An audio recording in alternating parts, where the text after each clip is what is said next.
If you've been following Practical Church Planting for a while, you know we place a big emphasis on reaching people and connecting with them online. And so in this episode, we're going to be sharing one revolutionary way to help you better connect with your people online. Welcome back to Practical Church Planting, where in 15 minutes or less, we'll give you practical tips, advice, and encouragement to help you plant and grow healthy churches. My name is Brian Drosian. Joining me is Dylan Dodson. And today, we're talking about one revolutionary way to connect with your people online.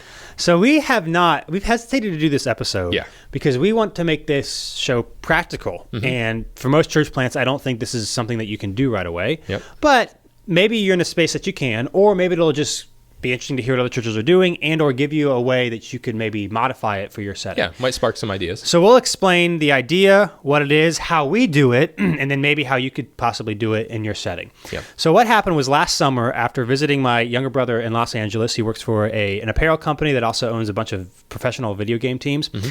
And so it was fascinating to me. They're mostly mostly all of them are in their mid to young 20s. So it was like, how does a bunch of, and the company's quite wealthy and very successful. And you probably would know what it is if I mentioned it, but that's not the point. And so I was like, how does a company with most people in their 20s operate? Leadership, like there's no, especially professional gaming, it's a new thing. There's no traditional way of doing things. Right, like, what do you do when you're young? And what I found, part of what my brother does is he's the director of content creation or something like that. They have a bunch of videographers and photographers who record like the professional game, like they have their own houses like during the week, and they do like documentary / just behind the scenes things. They take a bunch of pictures, and then one of their most successful things they do is every Friday they would release an episode based off what happened during that week. They'd highlight one of their players or just some fun things that happened. Yeah. And then they would promote it and it would blow up. Why? Because people love behind the scenes stuff, especially for stuff that they're interested in or like. Yeah.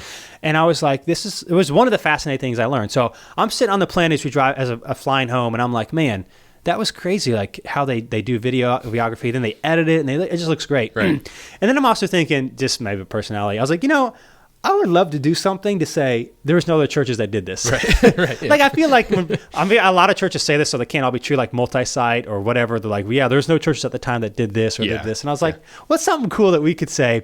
And to my knowledge, there are no churches that do this. Right. Now, there might be some, but not enough that have come across our radar. So to me, I'm saying we're the first one to do it, but I don't want us to be the only one because I think this is really important. Yeah. So basically, I was like, well, why don't we do this? Mm-hmm. Like, why don't we record some of the stuff that happens in the office during the week, and every week on Friday or Thursday night or whatever, we share on Facebook and our YouTube channel what happens behind the scenes. Right. Because I guarantee you, people will really enjoy it, but they'll also like build a trust with their staff to see like how decisions are made or what we're doing, or they'll be able to share it with their friends and be like, look, this is a bunch of normal people. Yeah. And I was like, you know what? We're a small church. I mean, we're still relatively small, I guess. And so it's not like 1 million people watch it, but I think over time, because we do this every single week, we've seen the momentum grow, and I think it only becomes more vitally important. So what we decided to do was we're a New City Church, we call it The City.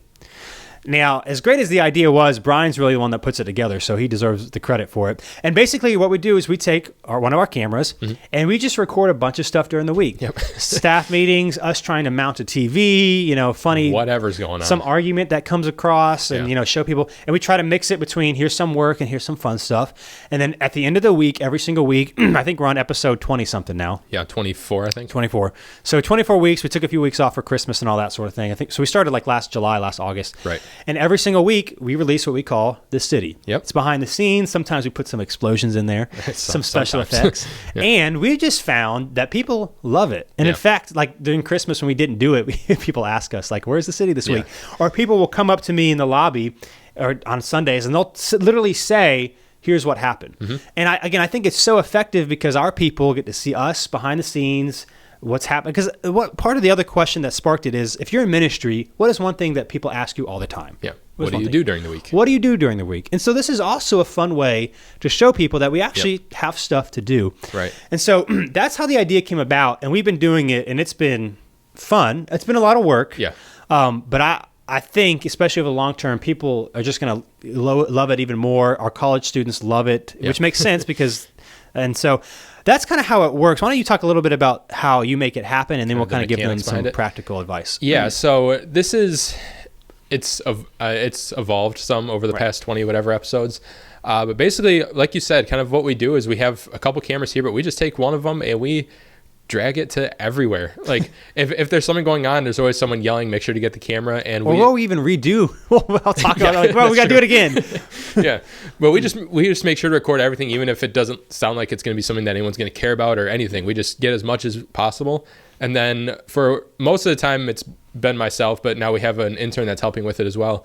And just towards the end of the week, since we do it every week, we compile it all and boil it down to 5 to 7.5 minutes. Yep.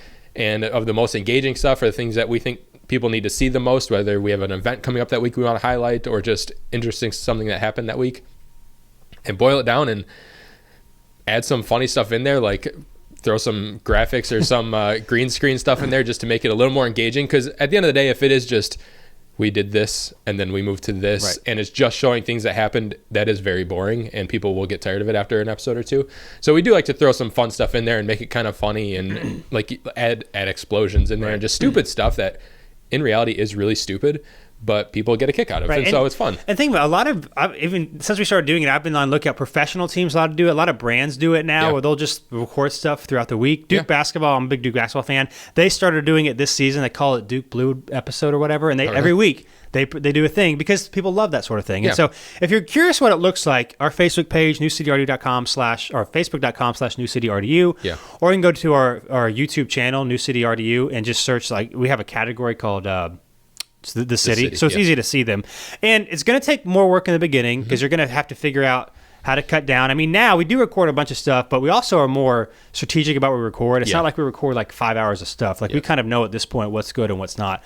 And so it's going to take some time, but people, I mean, this is the behind the scenes stuff. People love it. Now in our situation, we have a few staff. We have someone who actually can put it together at the end of the week. If you're sitting here and you're like, that sounds great, and I'm going to go watch some of their episodes. If you're interested in doing this, I would encourage watching some of them. Yeah, for sure.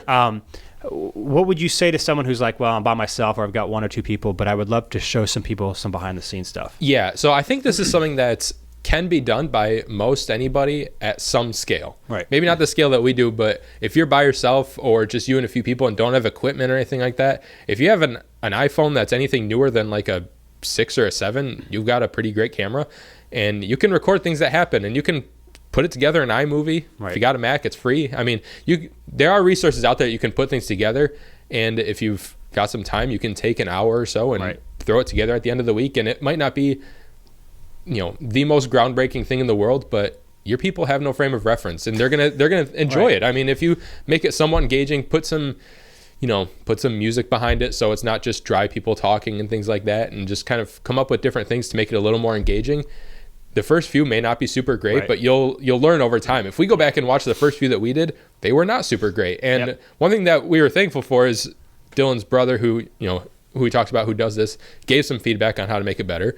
And we took that feedback and we made it a little bit better, and it's still changing, but it's better than it was. Right. But we just, even the episodes, as we call them, that we look back on that were not very good, the good thing is there's a new one next week and we can learn from our mistakes. I mean, that's kind of the cool thing about this, is it's given us a chance to show people what's going on, obviously, but it's also given us a chance to, do something different and be more creative, and bring other people in and give them a chance to be more creative. So we actually have people who like talk about being on the city, and they're like, if they come in during the week, they'll be like, we'll talk about how it's their debut, and like people love it, and it's really cool. And people even said, sorry Brian, but people even like our college students, or in some families, they'll like, when it comes out, they'll like put it on YouTube on their TV and they'll watch it together. They have like appointment viewing, and it's just kind of a cool. It's like they know that they are looking forward to something that you are producing every single, even if it's your smaller church, so you're not going to have a ton of people. Right. Like just the fact that people like are looking forward to it every week and they're engaging with your stuff. You can talk about stuff that's coming up, so it's like you can throw some announcements in there, and they don't. It's just really cool, and very few, if any, churches are doing it. And one thing I'll add is, if you think this isn't in my wheelhouse, isn't something I can do, we've said this about social media and about almost everything we talk about, but there's probably someone in your church that would be interested in helping with this. So for a while, I was editing the whole thing. Now we have an intern helping, and the cool thing about doing this is it's not a super serious thing, or at least I don't think it should be, and ours isn't. And so it's a lot of fun to bring someone in on, because they have a lot of kind of creative freedom with it. They can try different things, because we have kind of a structure that we want it to be and kind of a formula, but it's a loose formula because we're still figuring out what the best thing is. And so when we brought somebody in, this is the length, these are the kind of things we want to include. but feel free to have some fun with it. And people enjoy that. They want to be able to experiment and do different things. And also, when you started doing this, you had very little heart. I mean, you didn't have anything more than iMovie, like any. I had zero experience than like anyone else that's messed around with iMovie. And that's a good point. Not long before this, I had to have someone show me how to like open iMovie for the first time. I had zero experience.